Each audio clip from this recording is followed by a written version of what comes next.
Hello friends, welcome to my channel বৃষ্টি ভেজা। এই সুন্দর সকালটায় সবাইকে গুড মর্নিং। তোমরা কেমন আছো? আশা করি তোমরা সবাই ভালো আছো, আমিও ভালো আছি।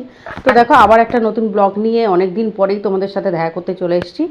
আর এখানে বসিয়ে দিয়েছি চা, আর কারণ তোমরা জানো আমি চা ছাড়া মানে আমার কাজে মন বসে না, তাই সকাল সকাল একটু চা করে নিচ্ছি। চা খেলে এনার্জি বাড়বে আর কাজটাও আমি তাড়াতাড়ি করতে পারবো।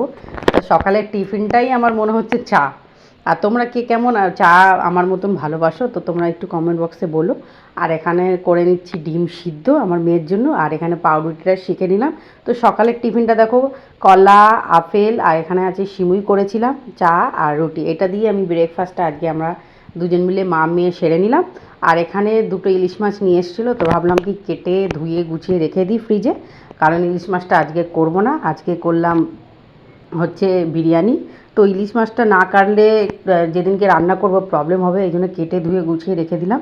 আর এখানে দেখো বিরিয়ানি করেছিলাম, আর বিরিয়ানি তো আমার মেয়ের খুব ফেভারিট, আর আমারও ভালো লাগে, আগে আমি খেতাম না, কিন্তু যেহেতু ঘরের বিরিয়ানি এই জন্য খাচ্ছি, কারণ বেশি বাইরের একটা রিচ হয়ে যায় না, প্রচণ্ড বাইরের জিনিস দেওয়া থাকে। তো আমি ঘরে নর্মাল বিরিয়ানি বানিয়েছি দুপুরে।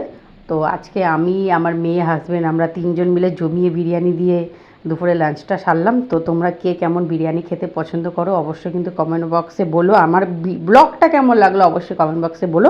অনেক দিন পরে ব্লগ দিয়েছি। তো ভিডিওটা এখানেই শেষ করছি। সবাইকে টাটা, বাই বাই। সবাই একটু সাপোর্ট করো, সবাইকে টাটা।